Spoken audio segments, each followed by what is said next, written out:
た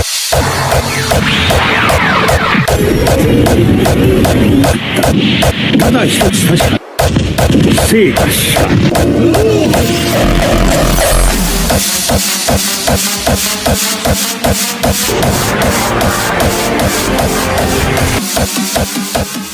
Welcome to episode 6.5 of Gabriel Talks Gundam. Now I know I said next episode being episode 7 would be the MS-07 Goof, but to keep the Goof as episode 7 for the obvious pun to work, this will be called episode 6.5. But this will be the sort of in-between mini episode where I recap the past 6 episodes. So I'll be going in order of each episode and giving a brief recap on each one and ranking, in my opinion, the best episodes so far by using the grading system I'll discuss when we get to the ranking. So let's get to it.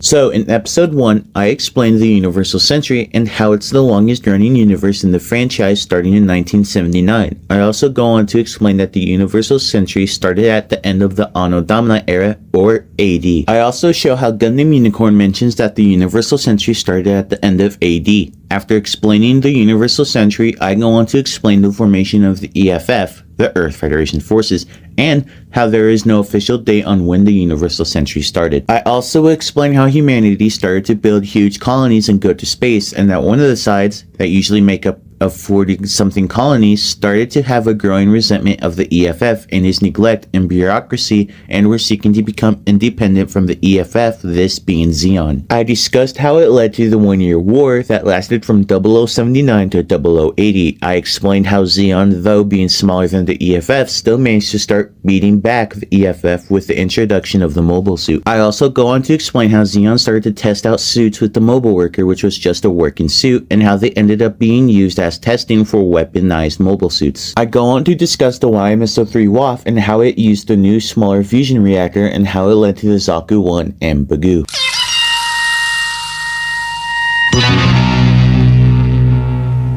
In episode 2, I went over the MS-05 Zaku 1 and the MS-04 Bagoo. I explained how without those two mobile suits wouldn't really be a major thing in the war, and how they are overshadowed by the Zaku 2. I also explained how the Bagoo was made from things learned from the WAF, and the introduction of pipes to the outside of the suit for energy to have speed and maneuverability. I explained that it was more like a stepping stone with it being too expensive to mass produce, and how it was involved in the first mobile suit battle ever. I also explained how the Zaku 1 was the first fully mass-produced mobile suit for Zeon, and in general. I also explained how it was more buildable than the Bagoo because it was designed for mass production and not just capability. I also explained how the Zaku 1 took action in the first months of the war, but quickly became obsolete when Zeon rolled out the upgrade to it, the Zaku 2, and how it was transferred to more backline work like loading and construction, and how it was then used by Zeon remnants as a symbol and a need for survival.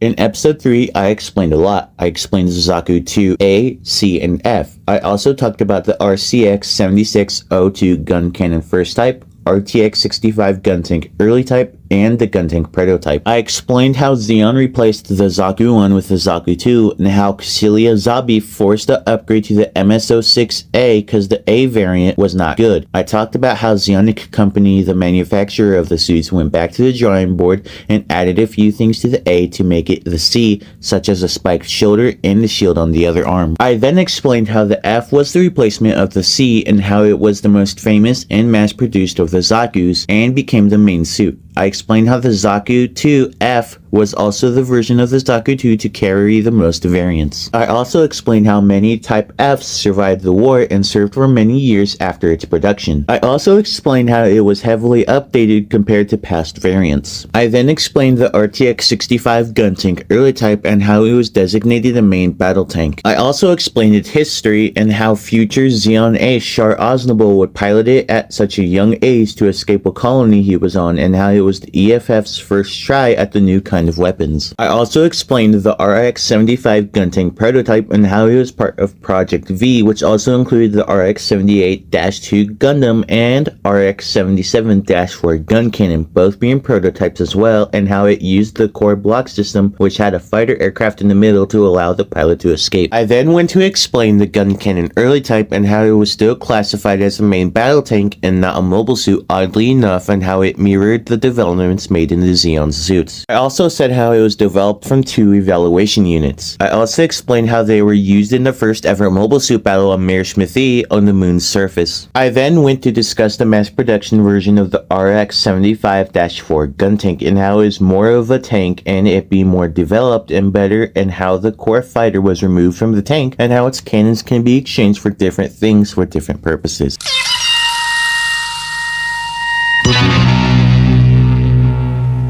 For the 4th episode, I explained the MS-06 GD High Mobility Surface Type, the MS-06R-1A Zaku 2 High Mobility Space Type, and the RX-77-2 gun cannon prototype. For the surface, I explained how it was a highly maneuverable version of the Zaku 2 and how it was able to hover over the ground and participated in an attempt to launch nuclear weapons at the EFF that were secretly stored under an island, and how the Gundam and Kokuru's Doan took them out. I then explained how the MS-06R-1 Zaku 2 led to the development of the R-1A, which was a major upgraded version but for high mobility in space, and how the elite trio, the Black Tri-Stars, were the most notable pilots, and how Char Aznavour used them in his return to the Earth Sphere in 0083. I then went over the gun cannon prototype that was developed by Anaheim Electronics and how it was developed from the early type version and was part of Operation V. I also mentioned that it also used the core block system alongside the Gundam, and how the gun cannon prototype used actual hands compared to the 3 manipulators the early type had. I also mentioned how it was transferred to the white base with the Gundam and gun tank, and how it was destroyed at the Battle of Abawaku.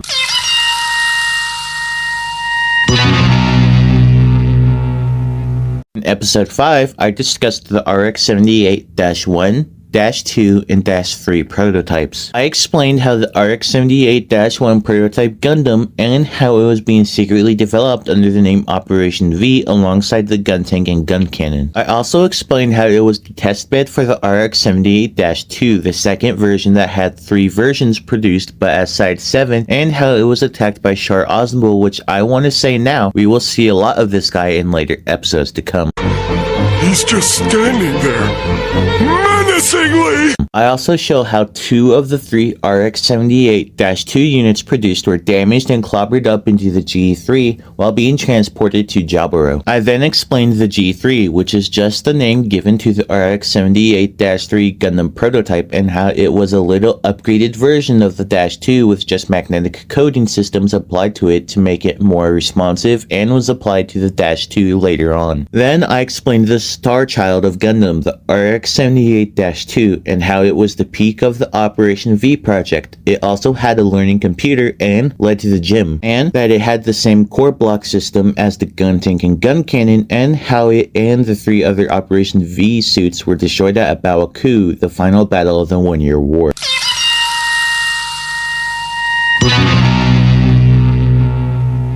In the most recent episode, episode 6, I explained the 1-year war and how it wasn't just a background for the original series, and I explained how humanity moved to space and that one side of the colony started to become resentful of the EFF due to bureaucracy and neglect, and how they, being smaller, developed the mobile suit and demolished the EFF essentially until the EFF could answer with their own mobile suits, those being the Gundam, gun tank, and gun cannon. I also talked about how different their ideologies were when it came to producing and creating mobile suits. I then went to explain how I wasn't comparing suits to each other in my videos when I put them side by side, but that I was showing the development and how the EFF was producing slower than Xeon, and how their ideology when it came to producing suits and how they produced them were so much different, and how fast and slow they were, and how they were competing for a while until the Gundam was introduced.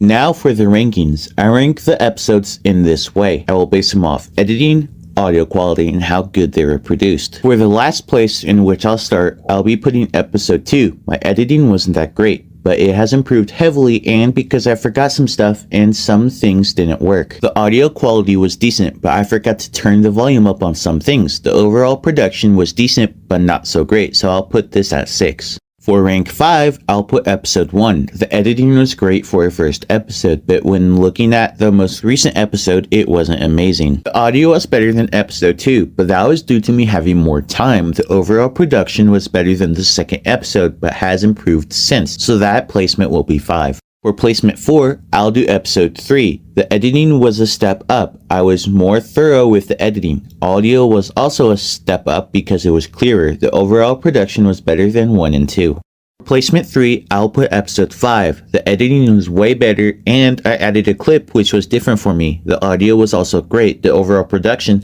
I would also say, was great. For placement 2, I would do episode 6. Yes, my most recent episode. The editing was great. The downside was that my audio messed up. The audio software I used decided to have some issues that day I was trying to export it, so the audio kinda went to crud. Overall, the production was some of the best I have done. For placement 1, I would do episode 4. The editing was the best in my opinion, and the audio was amazing to me. The audio was clear, and I didn't mess up talking even with my lisp. The overall production I would say is my best. So, this episode has been a recap of the past 6 episodes and a ranking of the 6. How would you guys rank them? Let me know in the comments. And a quick side note, if there is any specific suits you guys want to dive into, just comment the name and I will put them in the episode of a sub-series that I'll start called Gabriel Talks Oddballs. The next episode will be the MS-07 Goof, as said earlier. Until next time, please like, subscribe, and hit that bell to not miss the next episode. And thank you for your support. And this has been Gabriel Talks Gundam.